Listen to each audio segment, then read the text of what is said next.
This channel does not promote any violent, harmful, or illegal activities. All content provided by this channel is meant for an educational purpose only.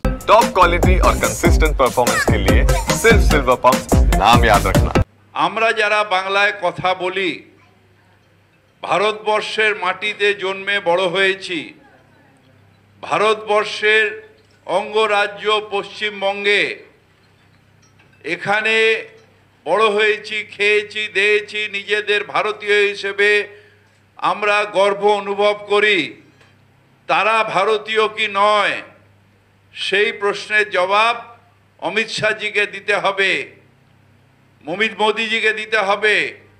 কারণ double engine সরকার যেখানে যেখানে আছে সেখানে বাংলা বললেই বাংলাদেশি, বাংলা বললেই হাট যাও, বাংলা বললেই তাকে বাংলাদেশি হয়। ইভেন এমন কথা ওনাদের কাছ থেকে সকালে আমি শুনলাম যেখানে মমতা ব্যানার্জিকেও বাংলাদেশি বলা হয়েছে। আমি এর তীব্র প্রতিবাদ করি। ভারতবর্ষ ভাঙার চেষ্টা দয়া করে মোদি এবং অমিত শাহ করবেন না। এই আপনাদের ভাবধারা এবং আরেকটা ইসলামিক কঠোরপন্থী ভাবধারায় আমাদের দেশ একবার ভাগ হয়েছে। আপনাদের এই ষড়যন্ত্রের বিরুদ্ধে আমরা লড়ব। ভারতবর্ষ এক থাকবে। ভারতবর্ষের সব মানুষ যে ভাষায় যে কথা বলে সে নিজের অধিকারে মাথা তুলে ভারতবর্ষে বাঁচবে। ভারতের স্বাধীনতা আসতো না যদি এই বাংলা না থাকতো, যদি সুভাষ বোস না জন্মাতো, যদি বাঘাযতীন না জন্মাতো, যদি ক্ষুদিরাম না জন্মাতো, তাহলে এই ভারতবর্ষের স্বাধীনতা আসতো না। যারা বাংলার থেকে অবদান দিয়েছেন স্বাধীনতার, ভারতবর্ষের আজকে আপনারা যে প্রধানমন্ত্রী রাষ্ট্র যে মন্ত্রী রয়েছেন তার অবদান, ওইখানে পার্লামেন্টে দাঁড়িয়ে রয়েছেন স্বাধীন ভারতবর্ষে, তার অবদান বাংলা দিয়েছে। বাংলাকে আপনি অবমাননা করতে পারেন না। বাংলা আমার মাতৃভাষা।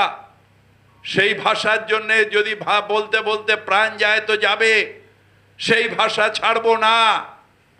সব ভাষাকে আমরা সম্মান করি। সব ভাষাকেই মমতা ব্যানার্জি বলেছেন বারবার করে যে সব ভাষার মানুষ সমান অধিকারে আমার পশ্চিমবঙ্গে থাকবে। কিন্তু আমার পশ্চিমবঙ্গের মানুষ বাইরে গেলে বাংলা ভাষায় কথা বললেই বাংলাদেশি।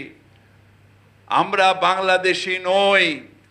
বাংলাদেশ হিস্টোরিক্যাল কারণে একটা আমাদের দুর্ভাগ্য, একটা আলাদা দেশ হয়ে গেছে অনেক দিন আগে। সেটা একটা অন্য দেশ। কিন্তু ভারতবর্ষ আমার দেশ, বাংলা আমার রাজ্য, এবং ভারতবর্ষের কনস্টিটিউশনে বাংলা ভাষা, এটা আমাদের কনস্টিটিউশনাল অ্যাপ্রুভ ভাষা। এই ভাষাকে অবমাননা করতে পারেন না। দিল্লি পুলিশের বাপের ক্ষমতা নেই যে বাংলা ভাষাকে কনস্টিটিউশনালের যে আমাদের স্বীকৃত ভাষা তার থেকে সরিয়ে দেওয়ার। আমি যখন এই বোনের কাছে শুনলাম কি অত্যাচার, শুধু একটাই দোষ, বাংলায় কথা বলতে পারে, বাংলায় কথা বলে, কিভাবে দিল্লিতে তাদের হেনস্থা করা হচ্ছে। বাচ্চাটাকে পর্যন্ত চড় মেরে তার কান ফুলিয়ে দেওয়া হয়েছে, হাসপাতালে ট্রিটমেন্ট করতে দেওয়া হয়নি। আমাদের ভারতবর্ষে এই রকম ডিভাইড অ্যান্ড রুল পলিটিক্স, যেখানে বাংলার থেকে শুধু মুসলমান নয়, হিন্দু মুসলমান সবার ওপরে, গরিব মানুষ যেখানে যেখানে বাংলা থেকে গেছে তাদের ওপর অত্যাচার হচ্ছে।